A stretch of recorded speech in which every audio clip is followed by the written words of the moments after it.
Hi, this is Erika Flowers. I am a runner for the North Face team.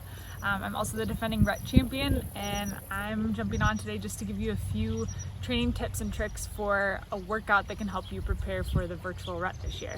So we're going to talk about a couple things today, but we're going to do it in the context of one of my favorite workouts that's kind of a good staple this time of year as you work up to that RET race at the end of August. So it's a threshold workout.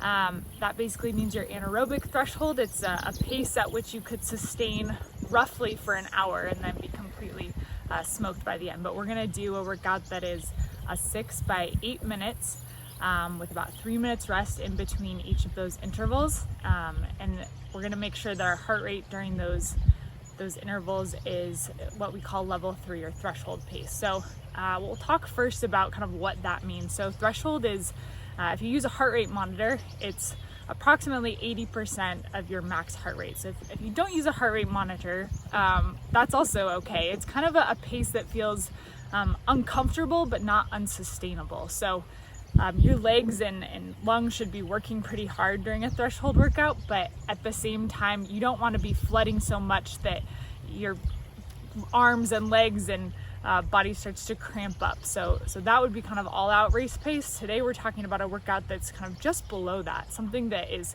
pretty hard, but you could sustain for just about an hour.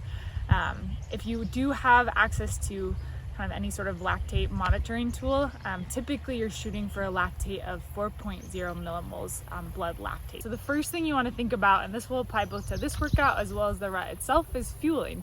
So you want to make sure that you have kind of enough fuel in the tank to execute a workout like this, and that's going to mean taking in some kind of good source of carbs with a little bit of fats and proteins before the workout starts. So an example of this, if you're doing it in the morning, it's a kind of easy to digest breakfast like oatmeal with some peanut butter or fruit or nuts mixed in. The second thing I want to talk about is just kind of the warm up for this. So you certainly want to make sure you're hydrated and well fueled before you start a workout like this, but then you also want to make sure the body's warmed up physically. So typically for a threshold type workout, you want to start with 20 to 30 minutes of just easy running. I typically like to do a bit of dynamic stretching, so that can be as simple as just leg swings.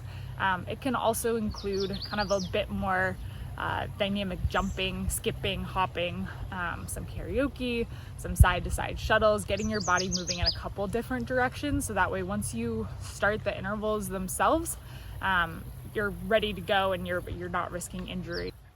So once you're fully warmed up, you'll plan to go ahead and start the workout. So hopefully you have a watch so you can time yourself. But typically what I look for when doing a workout like this is picking terrain that matches kind of where I might feel weakest. So I was previously a skier, kind of turned a runner, and typically a ski course will have a lot more kind of rolling hills versus kind of straight grinds uphill. But the RET itself, if you've done it, it has some big long climbs up to Lone Peaks. You'll want to start your first interval pretty controlled. So we talk about level 3 or threshold training. I typically start that first one kind of level 3B, so a little bit easier, just to make sure I'm still kind of giving my body a chance to warm into it.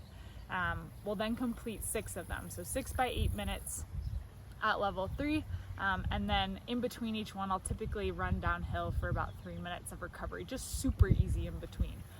During the interval itself, it's always good to pick 2 or 3 things before you start that you can kind of focus on throughout the course of the workout. So this can be specific to you, kind of whatever your goals are for that particular day or workout, but a couple of things that I really like to work on is keeping my eyes up.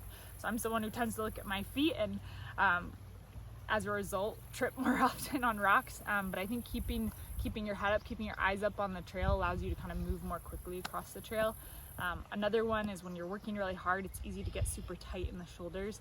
A nice thing to think about is just relaxing the shoulders and kind of running or hiking in a nice relaxed position. The other thing that I really like to think about is more of a mental cue. So in the RET or any race, you're going to end up having moments where it really hurts and it doesn't feel good. And so intervals are a great time to practice kind of getting uncomfortable, being uncomfortable. So sometimes my focus for that day is just settling in and just kind of embracing the kind of uncomfortable, hard heart rate, hard breathing, kind of suffering in the legs, and just kind of enjoying that. And sometimes I'll even use a cue like smiling, like think about smiling when it hurts the most, like over the top of a particularly steep section, to remind myself to enjoy it and just settle in and get used to that feeling.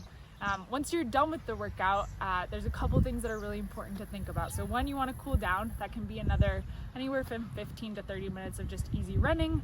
Heart rate super low. This is kind of the best part of the workout when you can reflect and enjoy on what you've just done. And then also refueling right away. So making sure that you're taking in kind of a good hearty snack as soon as you can, certainly within kind of 30 minutes of completing the workout, but even bringing some food along with you for the workout and taking down a gel or a granola bar kind of right as soon as you finish the interval portion. That will just allow you to recover much more quickly and be ready for the next interval even sooner. And then finally kind of hydrating and making sure you're taking in some fluids, especially this time of year when you're getting up in the 80-degree heat.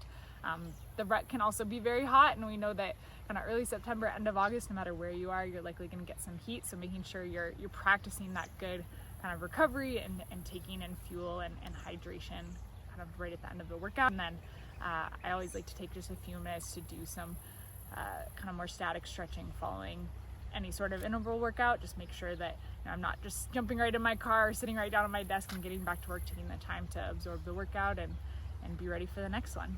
But hope you all have a wonderful rut training experience. I know I'm excited to join you all for the virtual rut. It's definitely different this year, but pretty cool that we can still do this no matter where we are. So thanks so much for listening, and see you guys soon.